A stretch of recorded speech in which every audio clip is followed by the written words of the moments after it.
나무들 위에 웃줄 대리오 라는 제목으로 오늘 하나님 말씀을 좀 전하겠습니다. 사사기 9장은 기드온의 아들 아비멜렉에 대한 이야기입니다. 1절에 보면 기드온의 다른 이름이 여룹바알인데요. 특별히 그 전에는 기드온이라고 하는 이름을 많이 사용하다가 9장에서는 여룹바알이라고 하는 그의 별명을 많이 사용하고 있습니다. 이 여룹바알이라고 하는 기드온의 별명은 사사기 6장 32절에 보면 그 뜻이 나와 있는데 바알이 그와 함께 다툴 것이다. 그러니까 바알과 싸우는 자, 다투는 자라는 뜻이 여룹바알이라는 뜻이거든요. 성경은요 의도적으로 지금 기드온이라고 하는 이름을 사용하지 않고 여룹바알, 바알과 싸우는 자, 다투는 자라고 하는 별명을 9장에서 많이 사용하고 있습니다. 이유가 있습니다.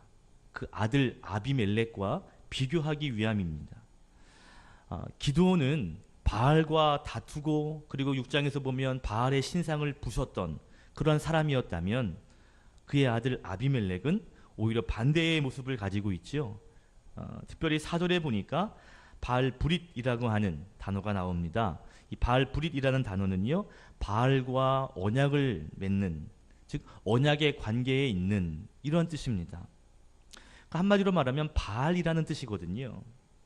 성경에 보니까 이 바알의 신전에서 은 70을 받아다가 이 아비멜렉이요 그것으로 하여금 세겜 사람들을 돈으로 사지요. 그렇죠? 불의한 돈입니다. 그 돈을 받아다가 왕이 그 사람이 다른 일에 또 쓰고 있는데요. 오늘 4절을 함께 읽어보겠습니다.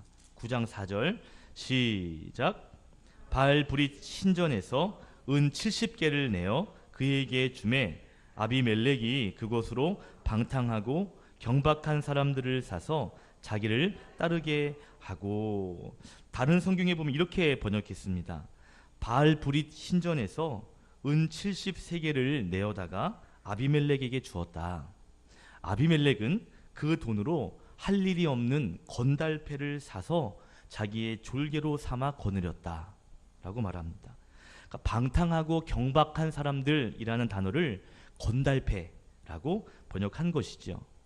이 경박하다라고 하는 단어를 제가 찾아보니까 아주 무례한, 앞뒤 가리지 않고 무례한 사람들이라고도 번역이 된 그런 단어였습니다.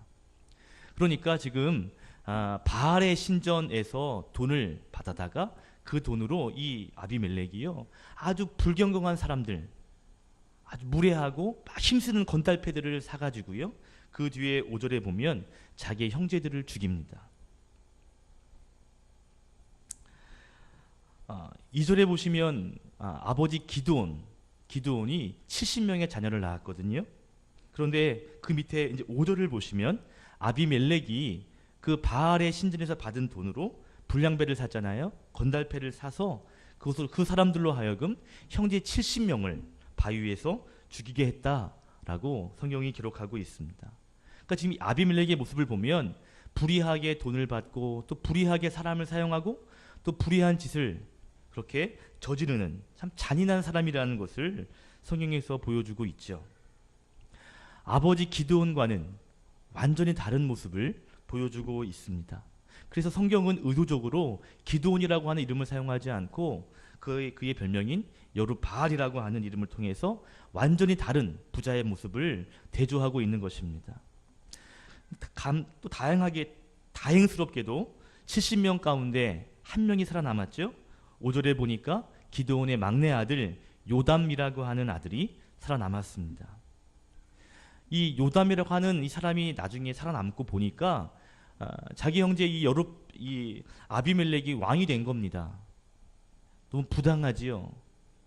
나쁜 사람이 왕이 되었으니 이것을 좀 많은 사람들에게 알려야 되겠다 싶어서 7절 이하에 보니까요 나무 이야기, 마치 동화 같은 이야기를 세겜 사람들에게 들려주고 있죠. 이 이야기를 통해서 이 아비멜렉이라는 사람이 어떠한 사람인지를 보여주는 것입니다. 동화 같은 이야기는 이렇게 시작하죠. 8절에 보니까 나무들이 모여서 회의를 했는데 우리에게 왕이 좀 필요하다. 왕을 세우자라고 해요. 그래서 제일 먼저 감람나무에게 찾아갑니다. 그래서 감람나무야 네가 우리 왕이 좀 되어줘라 라고 부탁을 하거든요. 이때 9절에 감람나무가 대답하죠. 9절 같이 읽겠습니다. 시작.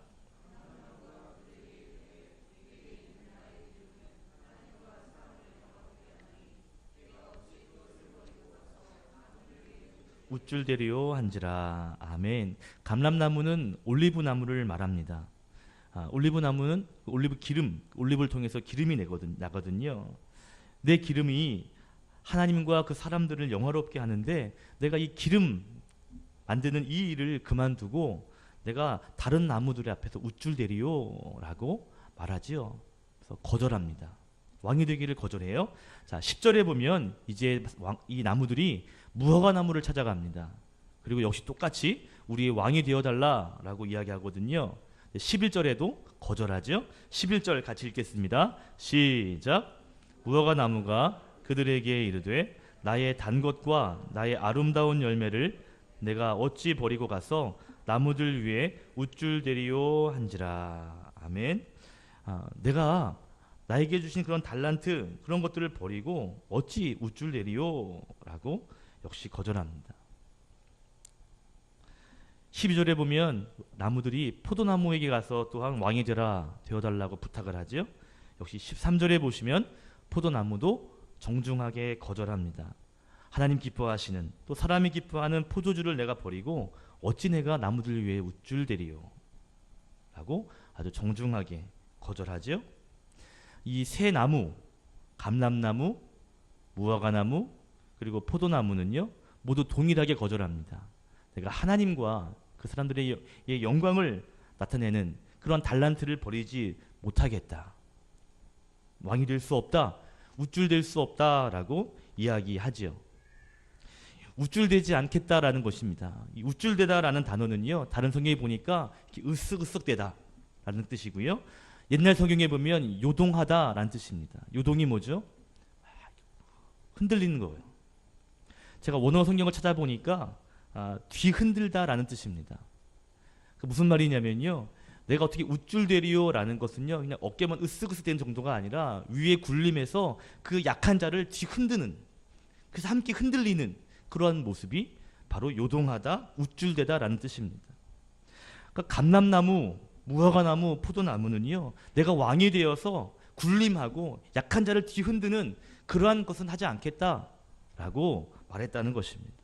근데 문제는요. 14절에 나오는 가시나무예요.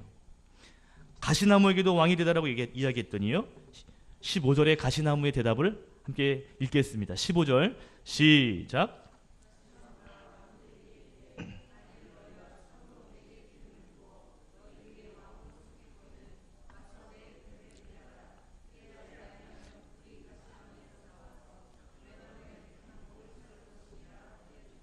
아멘. 가시나무가 두 가지를 이야기합니다. 너희가 나를 왕으로 삼겠다면 그러면 너희들 먼저 내 그늘에서 피하라 라고 먼저 첫 번째 이야기합니다. 가시나무는요 가시만 있는 나무예요. 햇빛을 가릴 수 있는 큰 잎이 있는 나무가 아닙니다. 그러니까 그늘을 줄 수 있는 나무가 아니에요. 오히려 가시나무에게 피하면 오히려 그 가시에 찔려서 상처투성이가 될 수밖에 없는 나무입니다. 그러니까 가시나무가 나에게 와서 내 그늘에 피하라라는 말은요 전혀 될 수 없는 말입니다. 그늘이 생길 수 없고요. 오히려 거기에 피하면 오히려 더 찔려서 상처만 입을 수밖에 없는 거거든요. 이치에 맞지 않는 말을 하고 있는 것이죠. 둘째로 말하기를 나에게 만약에 피하지 않는다면 가시나무에서 불이 나와서 레바논의 백향목을 불사를 것이다 라고 이야기합니다. 레바논의 백향목은요 굉장히 굵고 굉장히 좋은 나무라서 건축용으로 사용되는 그런 나무예요. 성경에 보면 이 레바논의 백향목을 통해서 성전 내부를 이렇게 치장할 때 사용했던 나무가 백향목입니다. 훌륭한 나무거든요. 특별히 이 레바논에서 나는 백향목은 가장 유명합니다. 이 백향목은요 부패에도 강하고요, 잘 부패되지 않고요, 이 벌레, 해충에도 굉장히 강한 나무입니다. 가장 단단하고 또 병에 걸리지 않는, 잘 썩지 않는 나무. 그러다 보니까 이 나무가 귀할 수밖에 없죠.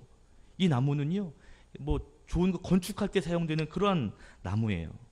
때로는 배가 있으면 배의 돛대가 있잖아요. 돛대에 사용되는 나무, 얼마나 단단한 나무인지, 얼마나 중요할 때 사용하는 나무인지 짐작할 수 있습니다. 내구성이 너무 좋은 나무라는 거죠. 그런데 이러한 내구성이 좋은 이 백향목을 가시나무가 불사른다?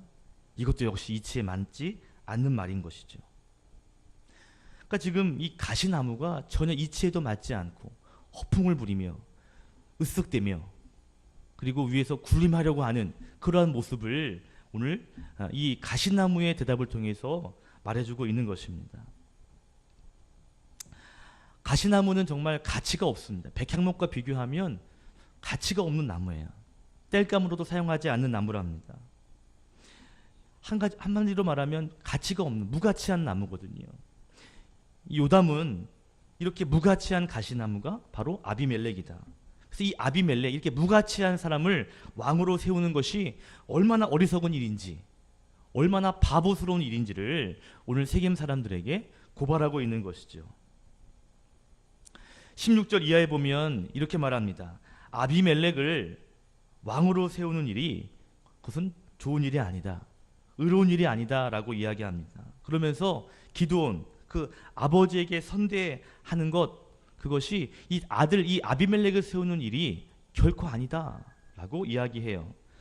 그러면서 17절에 보시면 우리의 아버지 기드온이 예전에 죽음은 무릅쓰고 너희들 미디안과 대신 싸워서 너희를 지켜주었는데, 그런데 지금 18절 너희는 오히려 그 기드온의 자녀들을 죽인 그 아비멜렉을 왕으로 삼는다면 이게 어떻게 선대하는 일이 되겠느냐, 어떻게 그 기드온, 우리 아버지에게 좋은 일이 되겠느냐 라고 이야기하죠. 그러면서 19절과 20절에 말합니다.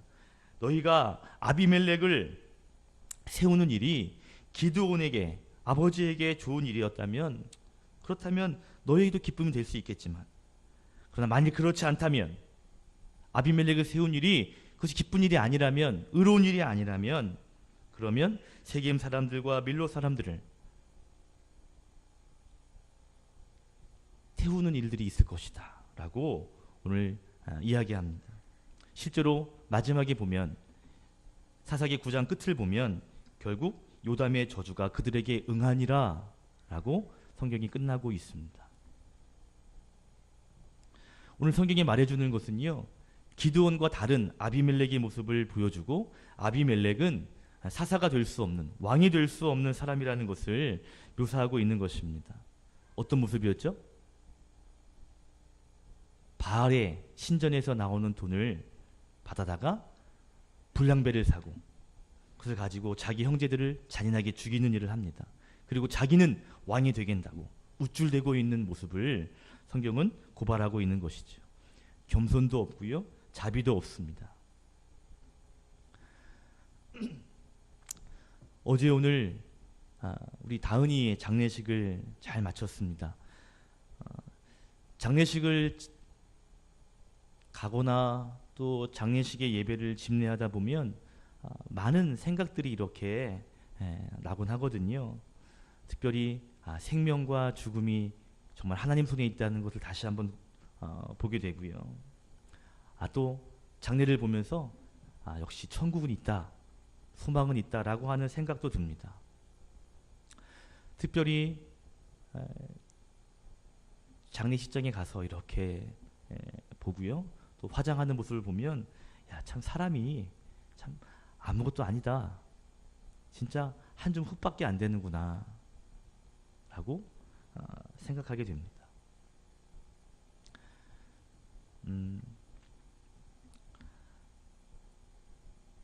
장례식장에 가면, 화장터에 가면 참 아무것도 아닌데 라는 생각을 하거든요.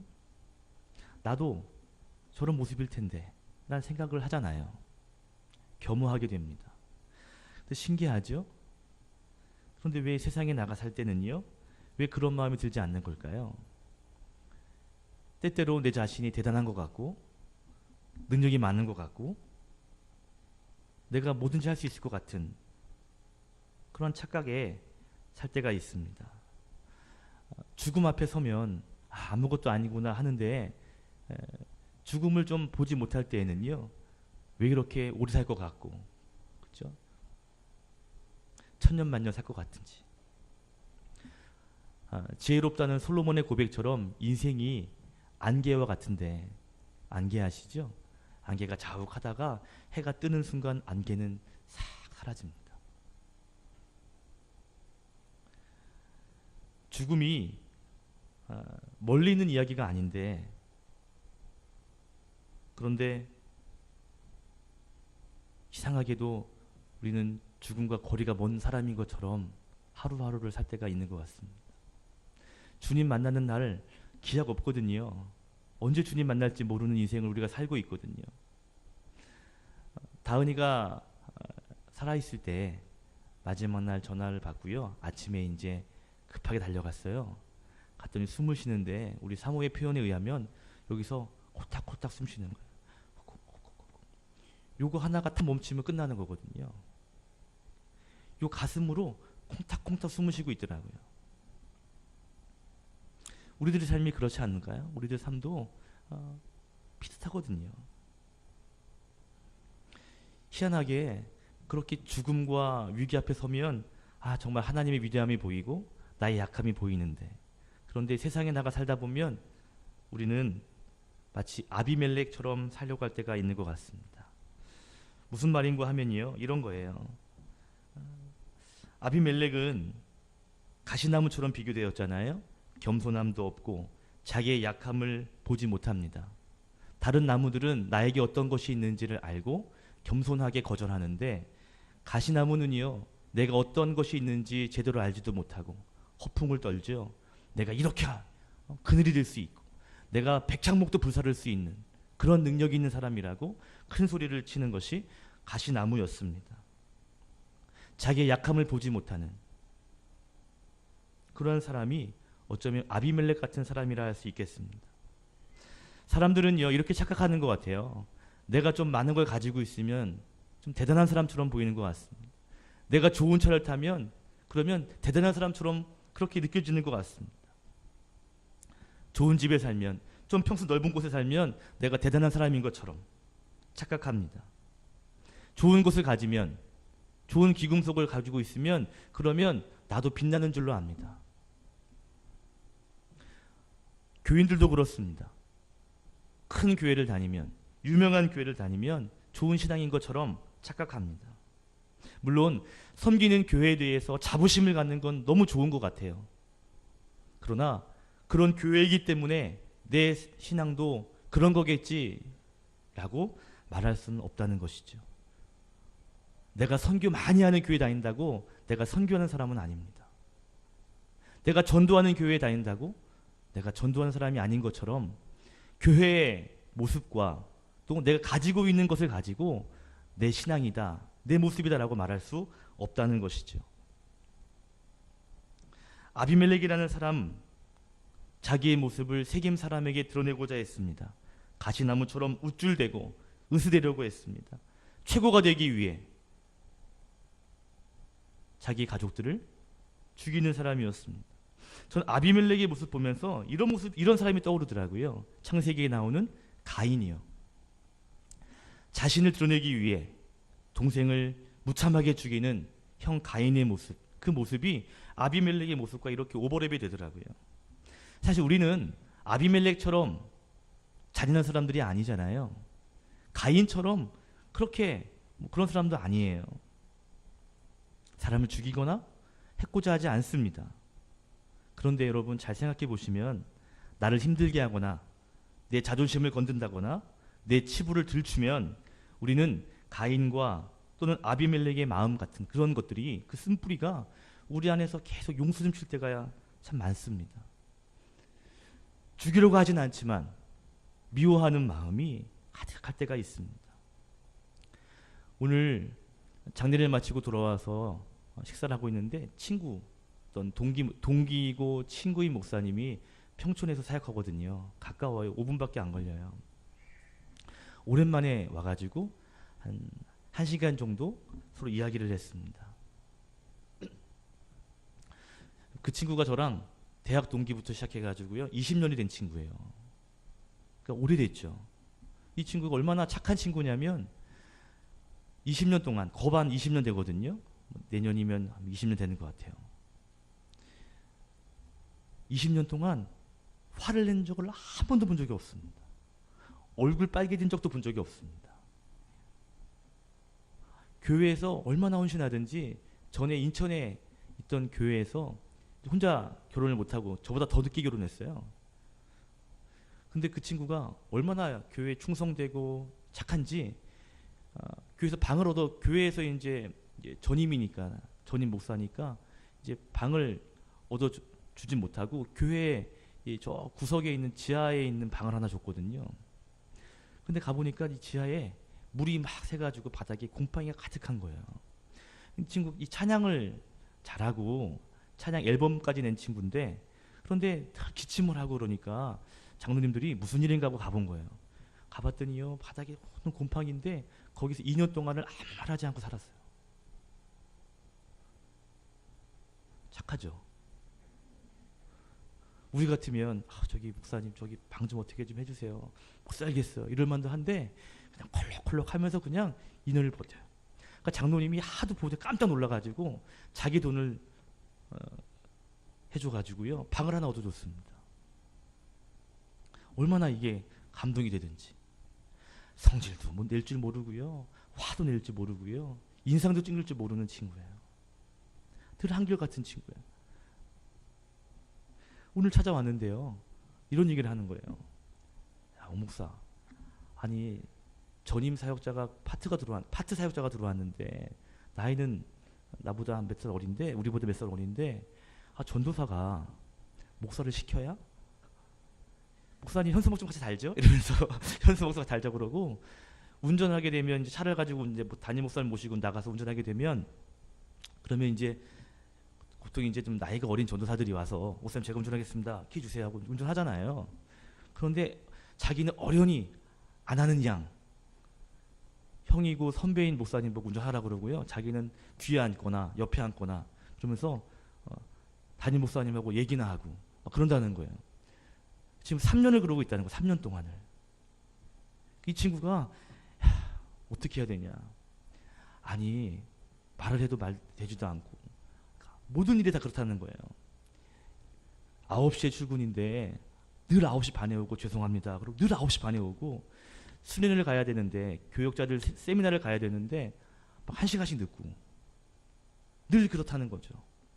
그리고 해야 될 일들을 해야 되는데 하지 않아서 늘 그게 다 자기한테 온다는 거예요. 그리고 목사님한테 어떻게 얘기를 잘하든지 자기가 다 하겠습니다 라고 얘기하고 학교를 휙 가버리고요. 그럼 나머지는 자기가 또 다 뒤치듯거리를 또 해야 된다는 거예요. 아침마다 헌금 봉투를 다 이렇게 해야 되는 일들을 해야 되는데 자기는 다른 일들을 이제 부목사니까요. 다른 일들을 더 해야 될 일이 있을 거 아닙니까? 그러면 좀 자질구레한 일들은 좀 도와주면 얼마나 좋겠어요? 해주질 않으니까 통통통 발만 구르면서 아무리 몇 번을 이야기해도 되지 않고 있다고. 그러면서 하는 말이에요. 그 친구가 그런 친구는 아니기 때문에 나쁘게 표현하지는 않지만 너무 밉다고. 교회를 옮기고 싶을 정도로 너무너무 마음이 아프다라는 이야기를 했습니다. 목사들끼리 얘기하는 거니까 아마 뭐 다 내색은 하지 않았겠지만 굉장히 미운 것 같아요. 여러분 신기하죠? 은혜를 가장 많이 받았다는 목사님들도 사람도 미워집니다. 사람이 싫을 때가 있고요. 여러분 우리 몸에 가인처럼 아비멜렉처럼 죄성이 흐르고 있거든요. 아비멜렉의 이야기는 우리와 상관없는 이야기가 절대 아닙니다. 우리도 조금만 되면 남들이 막 인정해주고 높여주고 뭔가 으쓱대고 싶고 뭔가 인정받고 싶고 그럴 수 있습니다. 우리가요 여러분 믿음의 고삐를 조금이라도 늦추면 금세 가시나무처럼 우쭐대고 싶은 마음이 들 수 있습니다. 여러분 다시 한번 십자가를 바라보셨으면 좋겠습니다. 날마다 날마다 주님을 저와 여러분이 바라볼 수 있기를 원합니다. 예수 그리스도는 우리를 위해서 피 흘리시고 십자가 감당하셨는데 우리는 십자가로 가려는 것이 아니라 자꾸 더 높은, 더 좋은 곳에 서려고 하는 십자가의 길을 따라가야 되는데 자꾸 십자가가 아닌 넓은 길로만 가려고 하는 우리의 모습을 발견하게 되는 것이죠. 날마다 날마다 십자가를 바라보시고 주님을 닮아가시는 저와 여러분 되시기를 예수 그리스도의 이름으로 축원합니다.